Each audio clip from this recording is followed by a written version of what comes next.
Boa noite a todos os companheiros e companheiras da comunidade espírita Nova Era do Vale do Jiquiriçá. Um abraço especial ao nosso irmão José Alberto, todos aqueles que estão aí nos acompanhando nesta noite, que vamos refletir sobre as nossas vidas, sobre o nosso papel na sociedade, diante do universo, sobre a ótica dos ensinamentos de Jesus e desta doutrina bendita e consoladora, que vem sendo o arrimo das nossas vidas. É com muita alegria que aqui estamos mais uma vez, nesse ano de 2025, dando continuidade aos estudos, ao aprendizado contínuo, permanente de nós mesmos e de como nós nos relacionamos com a vida.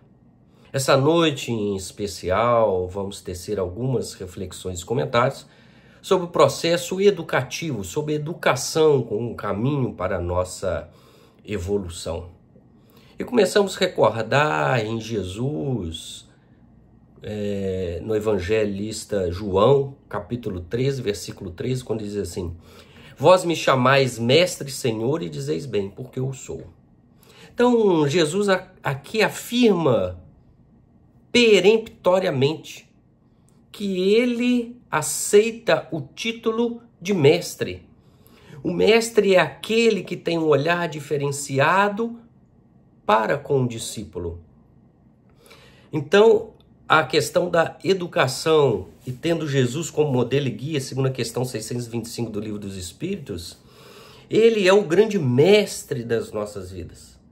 Agora, cabe a cada um de nós, dentro dos nossos esforços, dentro dos nossos anseios, dentro das nossas decisões espontâneas, não fruto da dor, do sofrimento, do medo, do que vai acontecer no futuro. Não, consciência, com a mente desperta, nós decidimos sermos discípulos de Jesus. E o que faz o mestre? Ensina, aprimora, aconselha, indica caminhos, demonstra, vivencia, para que o discípulo observe, acompanhe, introjete dentro de si os ensinamentos e efetivamente os pratique. E como nós não conseguiremos alcançar os nossos objetivos, desenvolver todas as nossas potencialidades, colocar em prática todas as nossas habilidades, adquirir todas as virtudes concernentes à plenitude de um espírito integral, né, com todas as habilidades desenvolvidas no processo, nós então, por Deus, aprendemos e recebemos com muita alegria a reencarnação. Então, se a educação é um processo de evolução, a reencarnação é um processo de reeducação, de continuidade, em que nós desencarnamos, refletimos, analisamos o que fizemos, levantamos perspectivas para o futuro, fazemos um planejamento e retornamos à carne. Esquecemos temporariamente nos refolhos da nossa consciência o que foi planejado, e então empreendemos uma nova era, uma nova oportunidade, novos padrões, novos hábitos que vão desenvolvendo o nosso potencial.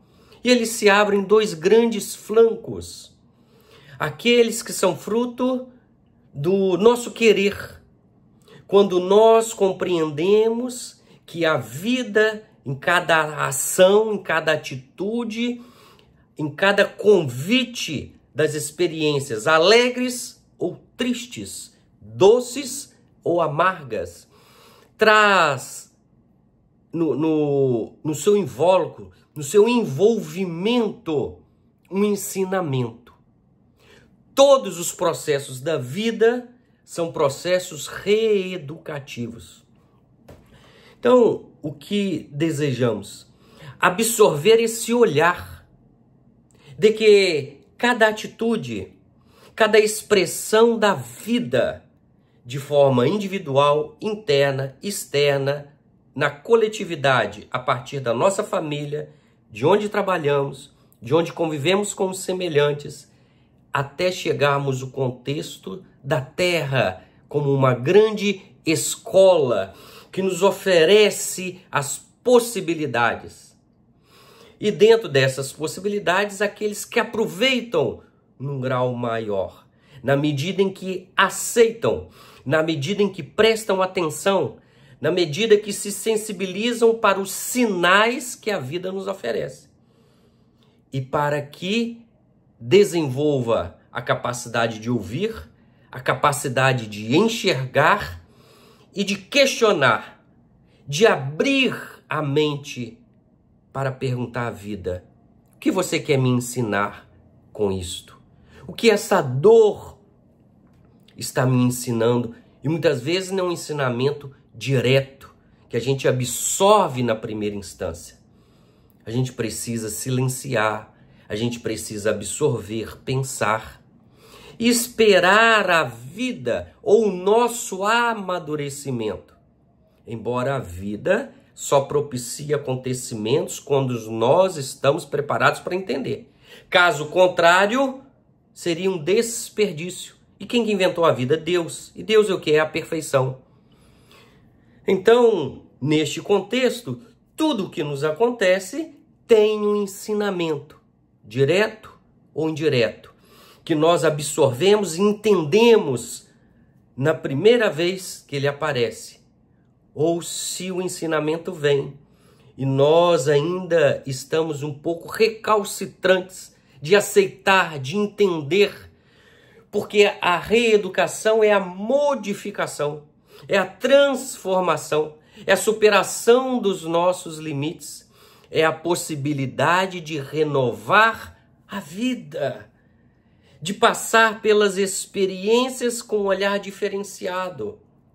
Então, nesta circunstância, quando nós relaxamos, como disse Jesus, não resistais ao mal.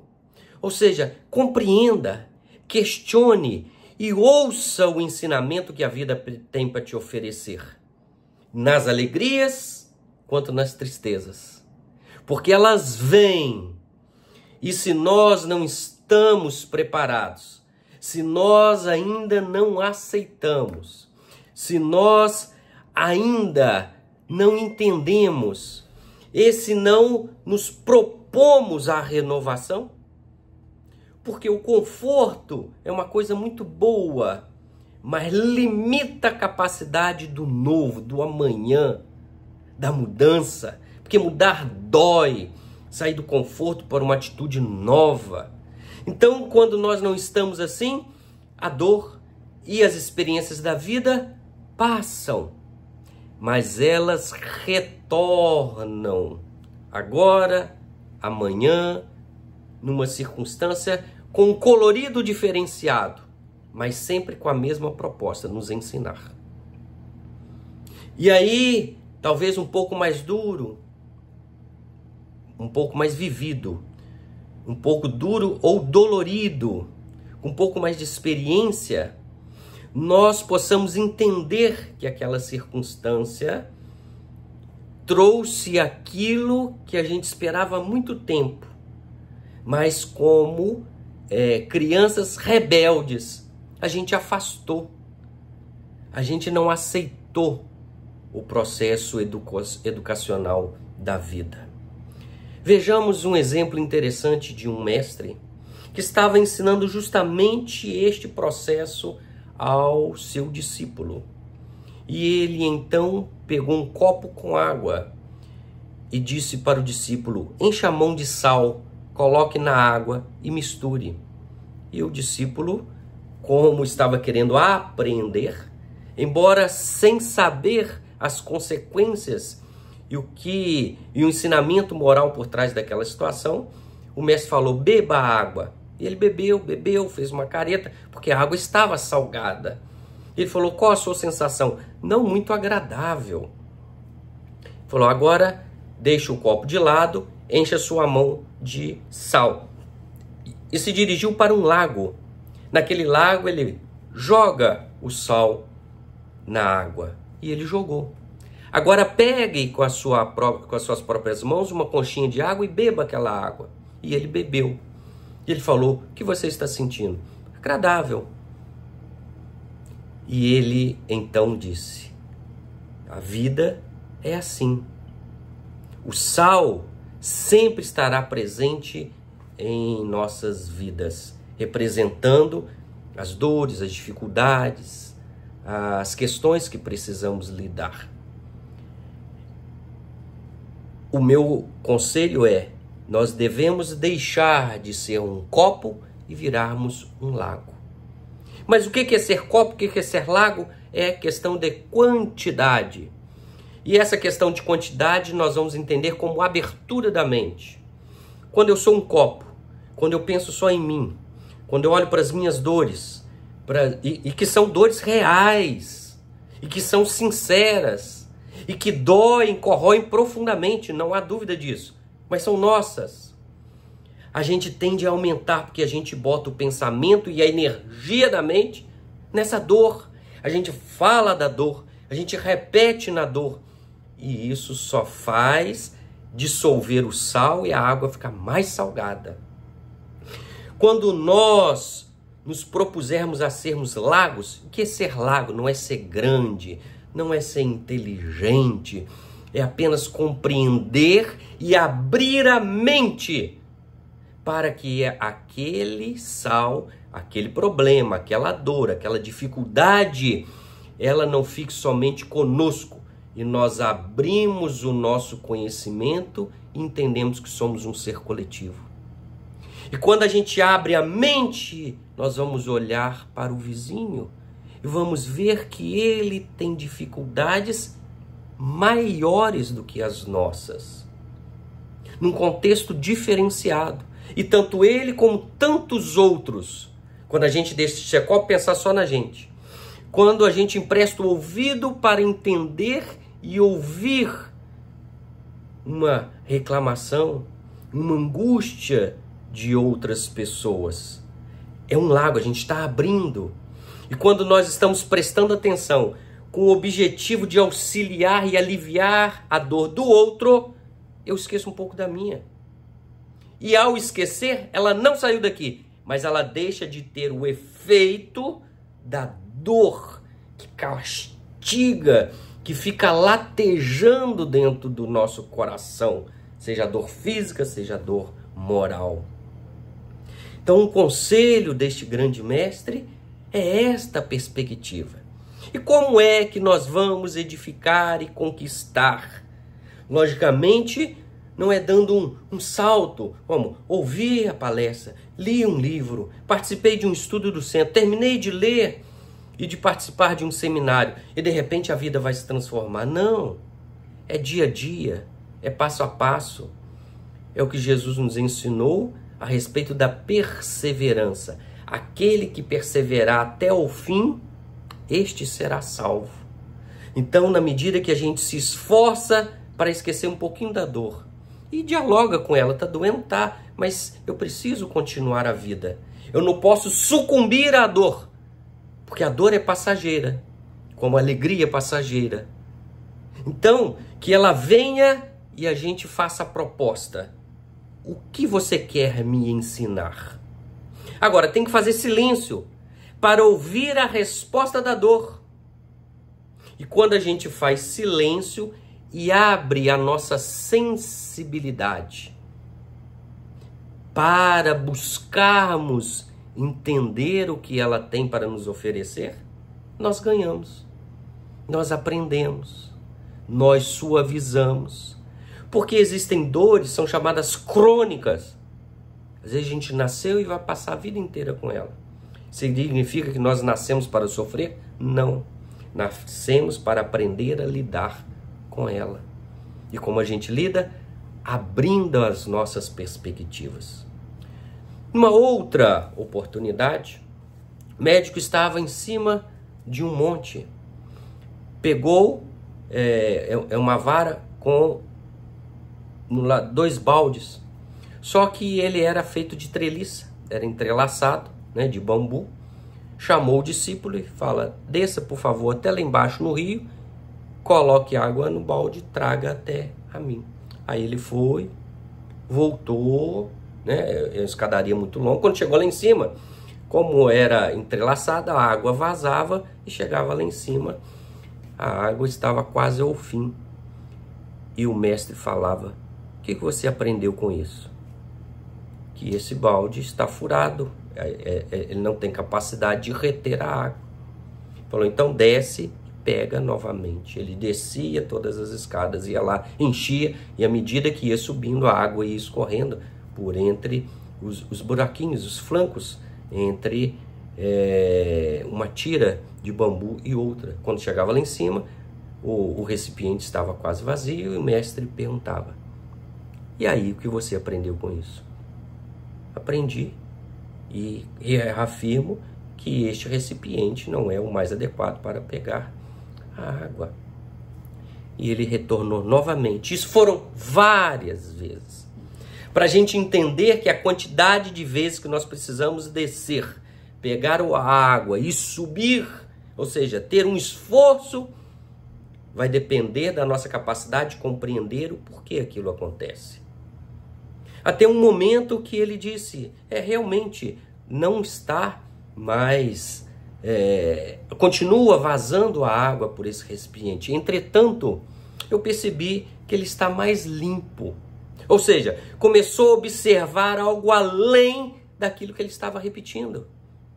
Isso se ele não estava reclamando. Isso que a gente não sabe o que estava na cabeça dele. Isso a gente não sabe por que ele está falando. O que o mestre está fazendo comigo? Será que ele está me fazendo de bobo? O que será que ele está entendendo? Por que ele não fala logo? Porque não adianta. Tudo que a gente precisa para ser feliz, Jesus já nos falou. E por que isso não modifica a nossa vida? Porque não basta falar. A gente precisa edificar. E como é que se edifica? Através do trabalho contínuo, perseverante, repetitivo, diário, até que isso vire um automatismo natural, moral, do bem, do amor, da compreensão e das virtudes que todos nós precisamos desenvolver. Então o mestre falou: agora não precisa mais descer. Você compreendeu que somente através da repetição. Então a gente faz uma oração, então a gente lê o evangelho, então a gente faz o culto do evangelho no lar. E já leu o evangelho mais de 10 vezes. Quantas vezes eu preciso ler o evangelho para que ele entre dentro dos nossos corações?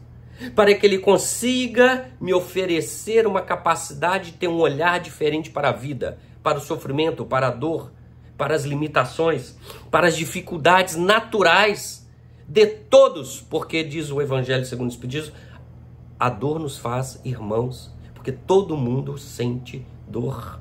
Em graus, em perspectivas diferentes. Porque depende se você é um copo d'água, se você é um balde, se você é uma caixa d'água, se você é um lago, se você é o próprio mar.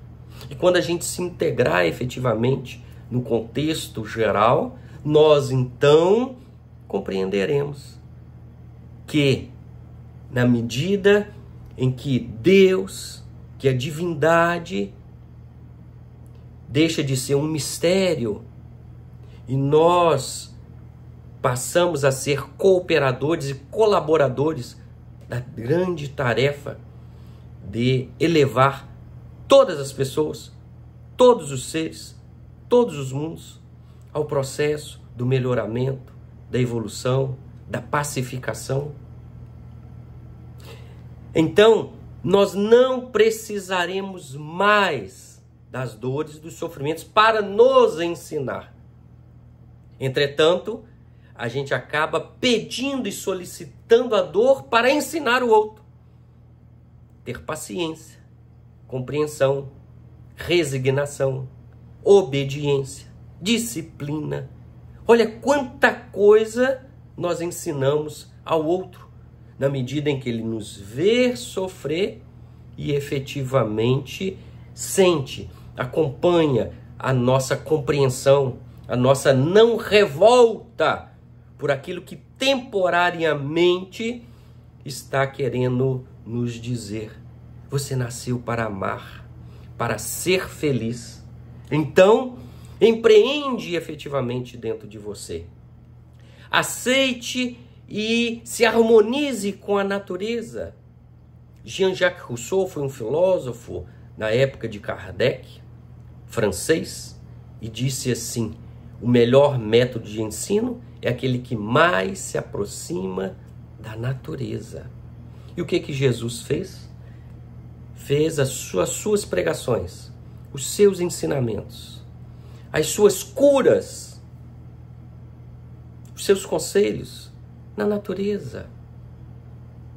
Sempre esteve em contato com ela, assim como o seu grande discípulo Francisco de Assis, que abriu mão de viver em sociedade, dentro do seu lar, e efetivamente se entregou à natureza, se harmonizando, porque a natureza somos nós. Porque os elementos da chuva, do vento, do ar, do fogo, da terra, estão em nós. Porque somos todos um. Somos o mesmo ser coletivo.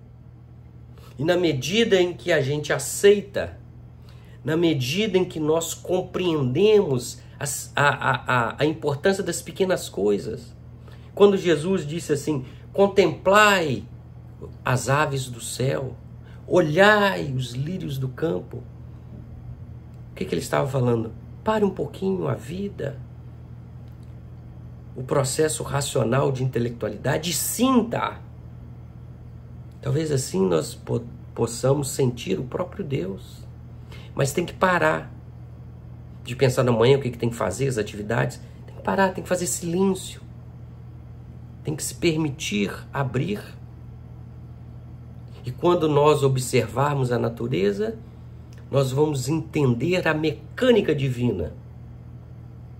E ao compreender, fica mais fácil da gente participar. De forma consciente e espontânea. São dois fatos fundamentais neste processo. E foi por isso, um dos grandes cientistas, antropólogos, são aqueles que se abdicam de estar no meio da sociedade e vão estudar, buscar aprender e compreender aquelas comunidades mais isoladas que nós não vemos como um grupo de sociedade civilizada. São os índios, são as tribos africanas, ou lá no extremo do nosso planeta, e que convivem com a natureza de forma harmônica, que não tem os problemas que nós temos aqui em sociedade. E aí, este determinado antropólogo foi numa comunidade, lá tinha um xamã. O xamã é o responsável pela parte política, pela parte religiosa, pela parte médica, pela parte do direito para harmonizar os conflitos entre as pessoas. E aí, como um professor e um mestre do seu povo, o antropólogo perguntou assim: meu amigo xamã, o que você ensina para o seu povo? E ele disse assim: 4 coisas eu ensino ao meu povo. Que poder de síntese, né, meus irmãos? O que nós ensinamos para os nossos filhos? Fazer uma comparação para a gente entender a profundidade da resposta dele.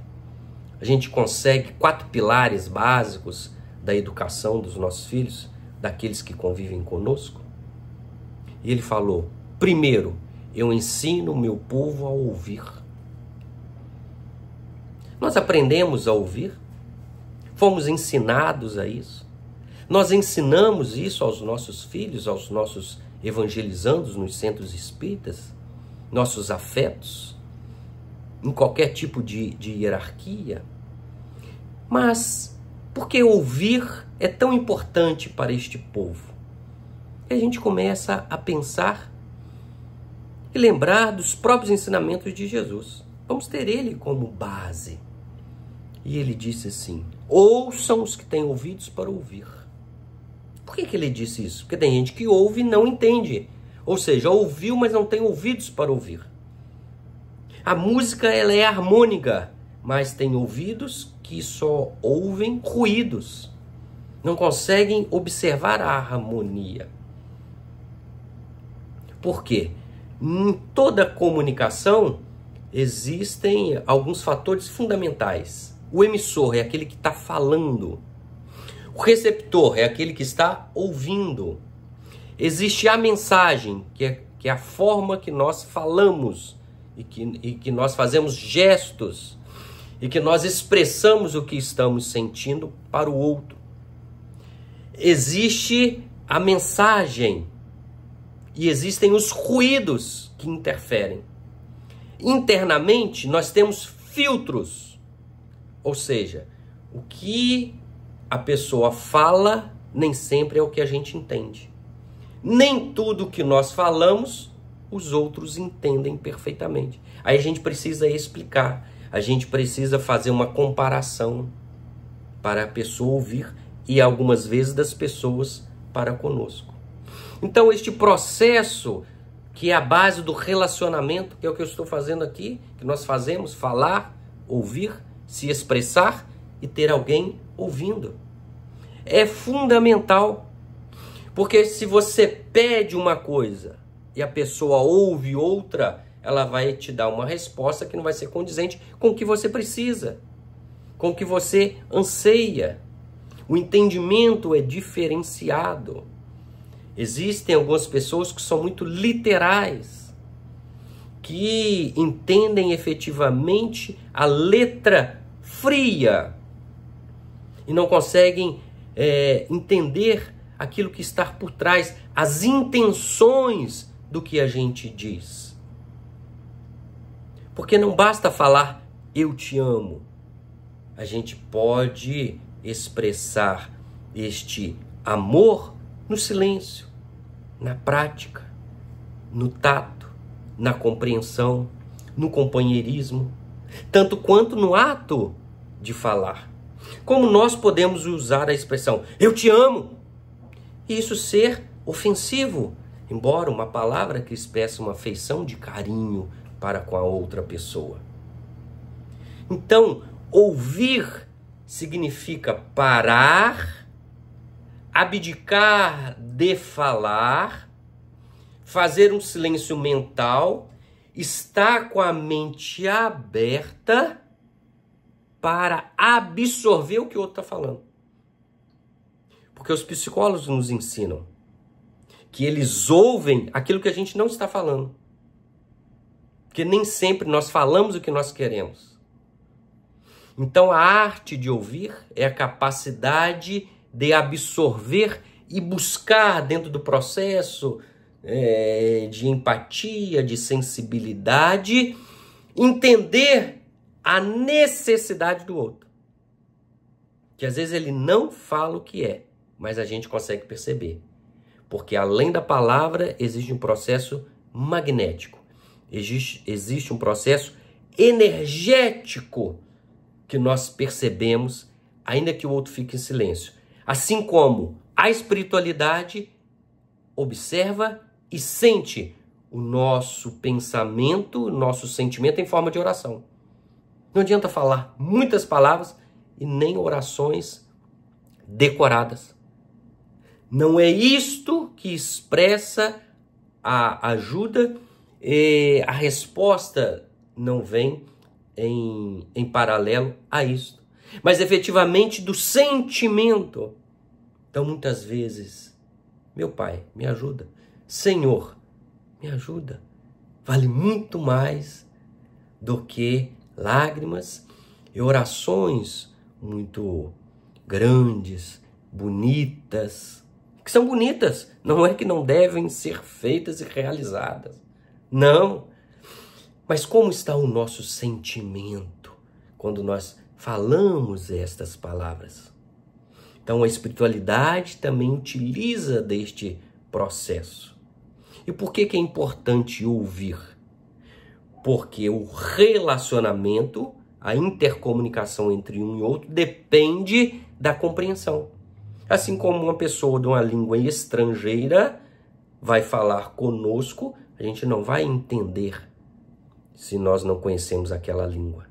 Mas na medida em que ele fala mais devagar, que ele faz alguns gestos e que a gente sente, né, o seu olhar para ouvir o que ele está falando, fica mais fácil de compreender, de saber a dor do outro para saber que remédio eu vou oferecer, se eu tenho capacidade, se eu vou repetir, se eu vou dar um pão, se eu vou dar uma água, se eu vou dar um remédio, se eu vou dar um abraço, se eu vou dar um aperto de mão, se eu vou falar assim, não consigo resolver os seus problemas, mas você não está sozinho.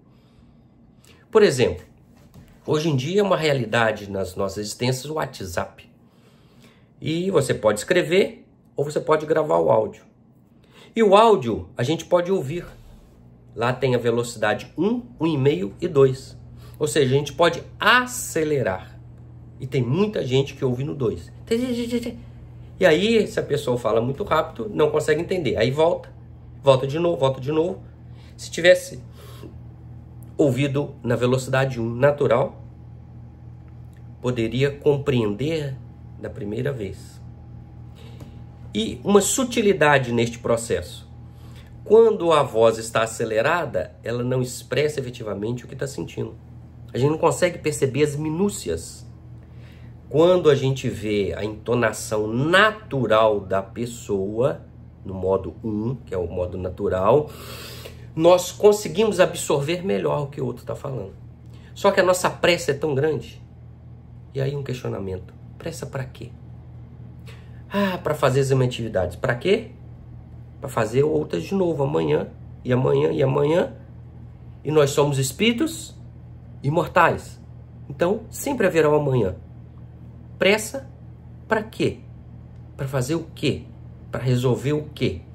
Terminou de resolver um problema? Espere outro. E outro, e outro. E a vida é assim. Então, não tem porquê essa correria. A gente precisa parar um pouquinho.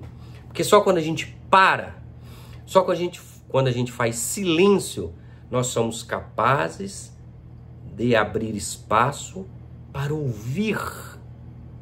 Lembra que no início que eu falei sobre a dor? Que a dor é um processo de reeducação e que ela vem nos ensinar alguma coisa que a gente precisa ouvir? Então, em vez de reclamar, de expressar a dor, a gente precisa fazer silêncio. Não que a gente não vai procurar minimizá-la, tomar os remédios, ir no médico, nada disso. Mas a gente tem que parar, fazer silêncio interior, questionar a dor. E ela vai responder.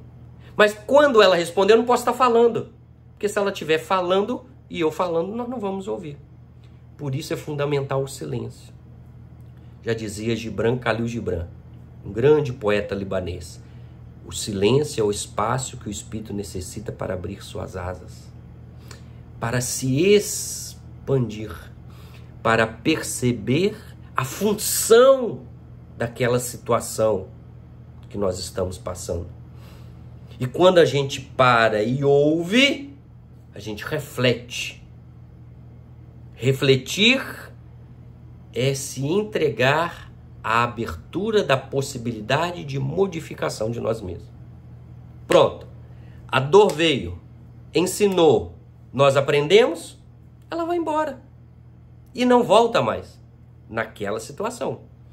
Vem outras, e aí eu falo muito de dor porque é muito comum no nosso mundo, né? Mas a alegria, a dificuldade, o esforço, a coragem, tem várias expressões de ensinamento. Tudo que nos acontece na vida é processo reeducativo. Se a gente olhar e perguntar a cada situação da vida, o que você tem para me ensinar? Ela vai ensinar alguma coisa. Você sair atrasado, você ter dificuldade de chegar a algum lugar, pegar um ônibus lotado, ou pegar um engarrafamento. Tudo na vida, dos mínimos detalhes, desde que a gente abre os olhos, até o momento que a gente fecha. E isso continua durante a noite. Mas vamos falar só do momento em que nós estamos com a consciência plena, trabalhando a nossa vida. Tudo são expressões. E aí, a gente entende também que este ouvido, ele é externo. Ou seja, a dor é externa. Os movimentos da natureza são externos. Aí eu pergunto, qual foi a última vez que nós ouvimos um passarinho cantar? Mas não é estar passando e ouvir, que já é uma coisa boa. É falar assim, onde você vai? Vou ao campo ouvir passarinho. E fica ali parado, esperando. E no esperar, e no silêncio, e no observar os pássaros do céu, nós vamos ouvir mais do que os seus cantos. Nós vamos ouvir o balançar das árvores. E às vezes a gente pensa, esta árvore está exalando oxigênio. Eu não vivo sem oxigênio, então eu absorvo. Temos que ser grato a esta árvore. Mas em contrapartida, a gente exala gás carbônico, que é um dos sustentáculos da vida da biologia, das árvores. Ela absorve o gás carbônico. Ou seja, nós somos mutuamente dependentes uns dos outros. Mas na vida, a gente se lembra disso no dia a dia, no corre-corre, nas atividades, corre daqui, vai para ali, vai para cá. Não, a gente costuma esquecer. Então, quem sabe, neste momento de visitar o campo, ou uma serra, ou qualquer lugar da natureza, tomar um banho de chuva, que é receber uma bênção, que é tomar um passe direto da espiritualidade, tomar o sol que sustenta a nossa vida, em vez de ficar reclamando do calor, ouvir a voz de Deus através de um trovão, observar a maravilha de um raio, de uma descarga elétrica da natureza, que vem romper miasmas dos elementos dos nossos pensamentos, trazendo suavidade para a vida. Ou uma tempestade que arrasa um determinado local e depois observarmos a tranquilidade que vem, a bonança que vem depois de uma tormenta. Isso é ouvir. Mas além das questões externas, nós temos um ouvido interno. E aí a gente precisa questionar. Nós temos ouvidos para perceber o que a nossa consciência está querendo nos falar? Mas como eu ouço a consciência? Exercitando, fazendo silêncio, perguntando a ela e esperando o retorno do que ela vai dizer. Geralmente quando vamos dormir e colocamos a cabeça no travesseiro, a consciência é o momento que ela tem para falar. A gente ouve e reflete, como nos ensinou Santo Agostinho na questão 919A do Livro dos Espíritos. O que eu fiz? As conversas, as atitudes que eu tive com o meu semelhante, poderia modificar, agredir alguém, fui agredido, o que eu preciso aprender? Posso melhorar para amanhã? Vou pedir desculpa? Vou perdoar? A consciência fala. Você não precisava mais falar daquele jeito, usar aquela entonação na sua voz. A gente ouve a consciência que diz, você pode mais, você é filho de Deus, você é uma centelha divina, você nasceu para ser feliz, está esperando o quê? Que outra pessoa faça aquilo que depende de você? Vamos continuar terceirizando os nossos problemas? Ou colocando as expectativas da nossa vida nas mãos das outras pessoas? É a consciência conversando conosco. Ou a gente fica no celular ou assistindo televisão, ou ouvindo rádio até os olhos fecharem de cansaço. Ou a gente toma remédio para dormir, entendendo que não é que não deva tomar, existem muitos que precisam. Outros que não precisam tanto, mas que não equacionaram esta questão porque não querem ouvir a consciência e abafa com alguma coisa externa. Será que ouvimos as manifestações do nosso corpo físico? Porque o corpo fala. Outro dia, era 2 horas da tarde, começou a me dar uma dor de cabeça. Falei, nossa, mas por que essa dor? Não almocei, não comi nada. Acordei 6 horas da manhã, tomei um café e não comi mais. O corpo precisa de energia, de carboidrato, precisa de proteínas. E ele estava falando, e ele manifestou, e um incômodo veio, e eu achei que eu devia continuar trabalhando. Tem um momento que ele gritou. Será que nós ouvimos a importância do descanso, o beber água, o se alimentar de forma frugal para ganhar energia, o se exercitar? E exercitar não é somente na academia, é qualquer trabalho de movimento biológico, varrer uma casa, limpar, andar, subir, descer. Porque este corpo físico é que nos propicia as experiências da vida para a nossa evolução. Temos que dar conta dele, temos que auxiliá-lo, temos que cuidar dele. A dor em algum órgão que nós temos é um sinal, é um alerta da vida. Ele está sobrecarregado antes de que ele possa falir e nos levar a óbito, ao desencarne, a um suicídio indireto. Vamos ouvir, vamos agradecer aquela dor para entender que precisamos reformular as nossas atividades biológicas. Porque o corpo é sagrado, quem inventou ele foi Deus.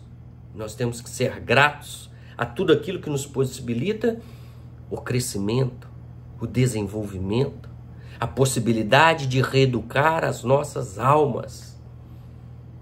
Porque na medida em que nós somos discípulos, também somos referências e mestres de outros espíritos, companheiros, irmãos, que estão numa escala inferior moral ou intelectualmente. E na lei da fraternidade universal, nós aprendemos com os superiores e ensinamos os inferiores. E não existe quem é só inferior, quem é só superior, porque isso eu falo em cada atitude, em cada ação.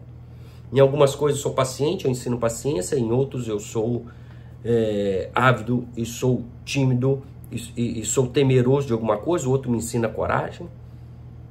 E assim nós vamos aprendendo. Já diz o Evangelho, os exemplos não vos falta, o que vos falta é a boa vontade, que é rara. E aí nós nos lembramos de um cego que estava parado na beira da estrada e ouviu Jesus passar. Olha que interessante. Ouviu, ele era cego. E ao ouvir, ele gritou: Senhor, filho de Davi. Senhor, filho de Davi. E começou a gritar a plenos pulmões.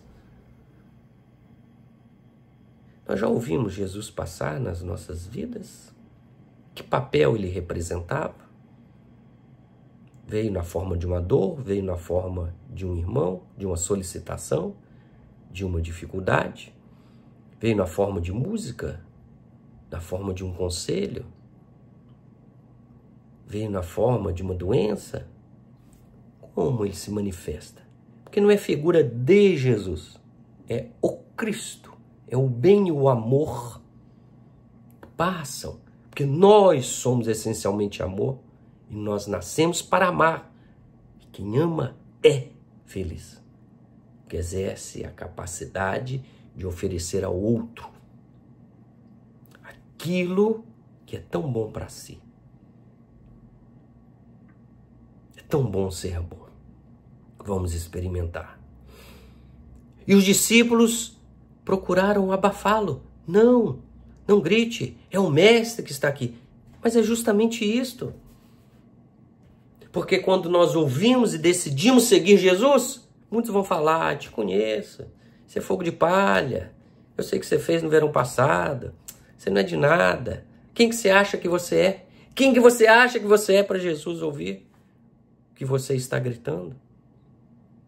Mas quando é sincero, quando vem das estruturas íntimas do nosso peito, da nossa alma, do nosso ser, encontra ressonância no Mestre, naquele que é referência, que vem nos ensinar. E Jesus pede para que ele se aproxime. Aí ele tira a túnica, a capa. Ou seja, precisa modificar. Pode continuar do jeito que está. Depois de ouvir, a gente precisa agir. E ele retira e vai até Jesus. Jesus pergunta: o que queres que eu te faça? Se Jesus chegasse hoje para nós e perguntasse isso, o que iríamos responder? Algumas vezes faço esse questionamento e até hoje não sei o que eu ia falar. Mas ele sabia. Porque na cegueira dele, o que é ser cego? É você não ver. Você não vê o bem, mas não vê também o mal. Você não vê a alegria, mas também não vê a tristeza. Você desenvolve outras potencialidades, como a capacidade de ouvir, como os sinais que a vida nos dão.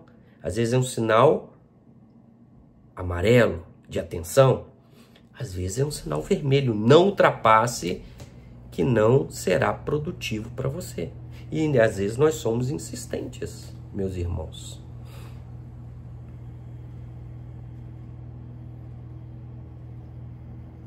Já temos a sensibilidade deste cego, porque às vezes a gente quer ser discípulo de Jesus, a gente quer ser Jesus e curar e convencer muitas pessoas e ter muitos seguidores. Mas eu acho que se a gente for um cego que consegue ouvir Jesus, eu acho que nós já estamos num grande passo dentro dessa perspectiva evangélica. Já é um avanço para as nossas próprias almas. Ter a sensibilidade de ouvir e não perder as oportunidades. Porque se ele não gritasse, Jesus passaria direto. Nós precisamos fazer um diferencial em nossas vidas. Mas também podemos ouvir a dor, ainda que seja uma dor silenciosa,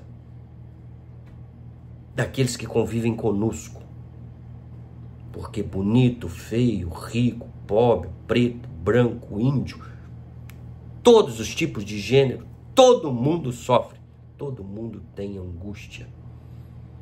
E a gente precisa do outro. Parar, ouvir.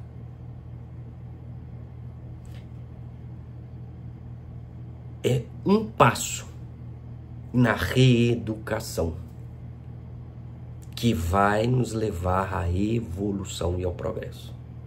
Mas eu disse que 4 coisas ele ensinou, né? Falei muito do ouvir. Ele disse assim: tudo está interligado na natureza. Ele ensina isso. Lá no Livro dos Espíritos tem uma frase muito bonita que diz que desde o átomo ao arcanjo, tudo está interligado. Eu falei da planta e falei da gente, estamos interligados. O sol e nós estamos interligados. Todos nós somos irmãos. Todos nós somos espíritos criados simples e ignorantes. Papéis diferentes, experiências diferentes. Mas o amor não é uma ilha isolada que a gente habita enquanto outros vão viver as suas experiências. O amor é a expressão da coletividade, da comunidade, de caminhar e levar consigo outros de forma espontânea, convidando, estando de braços abertos, aceitando o jeito do outro ser, aceitando as suas escolhas, o modo, a forma, o tempo, a velocidade, tem que respeitar. Mas estamos ligados. E um dia entenderemos que nós não podemos nos elevar mais do que os sábios, mas também não podemos nos rebaixar mais do que os espoliados. Porque somos todos filhos de Deus, criados para o mesmo propósito. E aí um dia chegaremos como Francisco de Assis a entender que todos os elementos da natureza são todos iguais. Que o amor de Deus é igual para todos, tudo que ele criou. Ele criou a planta, ele criou o minério, a água, os planetas, o ar. Então ele não nos ama mais do que ama uma pedra, um planeta, um ar, porque tudo é criação dele. Não existe hierarquia no amor, o amor é um só. O amor é incondicional. A gente que separa, a gente ama quem está mais próximo da nossa realidade em que nós estamos estagiando. Mas Francisco superou isso, chamava meu irmão Sol, minha irmã Lua, minha irmã Dor, minha irmã Morte. Porque compreendeu dentro da essência aquilo que o xamã ensina para o seu povo. Na natureza, tudo está interligado. E quando nós começarmos a entender pelo silêncio, pela reflexão, pelo ouvir, a gente vai entender onde nós estamos e qual o nosso propósito na vida. Terceira coisa que o xamã ensina para o seu povo. Tudo está em constante transformação. Que os nossos irmãos orientais falam de impermanência. Tudo na vida muda. O que o filósofo Lavoisier disse lá atrás. Na natureza nada se cria, nada se perde, tudo se transforma. Nós estamos parados como uma pedra dentro de um lago por milênios. Quando a gente tira a pedra, quebra, ela está seca por dentro. Estamos impermeáveis à vida, às mudanças, ou somos como a água, ou como o ar que se adapta a cada ambiente, a cada situação. Como é que nós estamos diante da vida? Passamos por um momento de felicidade e fixamos e queremos repetir aquilo infinitamente? Só ter alegria na vida? Só ter prazer? Não ter problema nenhum? A vida será fixa assim? Na alegria ou na tristeza? Só nascemos para sofrer? Tudo que nos acontece é de ruim? Ou nós entendemos que existe um fluxo, assim como as ondas do mar que vão, que vêm, que sobem, que descem, que estouram, mas na profundidade dos mares da nossa consciência, nós podemos ser como as baleias que mergulham quilômetros até na essência da nossa própria alma, para nos identificarmos com todo o universo, com todas as expressões de vida que nos rodeiam e que fazem parte como nós, que tudo está interligado e que, como faz parte de nós, estão em constante transformação. Inspiramos oxigênio em forma de átomos, expiramos gás carbônico em forma de átomo. Nosso corpo se modifica. Diz a ciência, de 7 em 7 anos, tudo, de menos os neurônios, que precisam fixos para manter a própria vida e todas as aquisições do nosso ser. Tudo se transforma. Nós estamos em constante comunhão, até de ideias, de pensamentos, de sensações. E quarto, nós não somos da Terra. Desculpa. A Terra não é nossa. Nós estamos na Terra. E a gente... E olha que estando aqui, embora ela não seja nossa, quanto estrago nós estamos fazendo na Terra. E se um dia nós acabarmos com a Terra, com a possibilidade de vida humana na Terra, ela vai continuar como há bilhões de anos atrás. Vai se modificar, readaptar, se retroalimentar. E nós? O que vamos fazer? Vamos para outros planetas. As experiências infelizes do primitivismo, para aprendermos a respeitar aqueles que dependem e que nós dependemos dele. A Terra é uma escola, a Terra também está em constante transformação, a Terra está interligada dentro da família que ela pertence, que é a Via Láctea, e a Via Láctea com uma família maior dentro de outras galáxias, e assim infinitamente, tudo interligado dentro deste contexto. Então vamos relembrar os 4 ensinamentos do xamã: ouvir, tudo se interliga na natureza, tudo está em constante transformação, e a Terra não é nossa, nós aqui estamos na Terra. São apenas alguns exemplos de uma comunidade simples que aprendeu isto vinculados, todos esses elementos, à natureza. Nós vivemos, dependemos da natureza para estarmos aqui, dependemos do sol. Sem sol não há vida, sem vida não há botânica, sem alimento nós não sobrevivemos. E o Espiritismo vem nos oferecer caminhos, fórmulas, perspectivas, ideias, vem nos revelar o plano espiritual, a imortalidade da alma, os diversos planetas, todos eles habitados.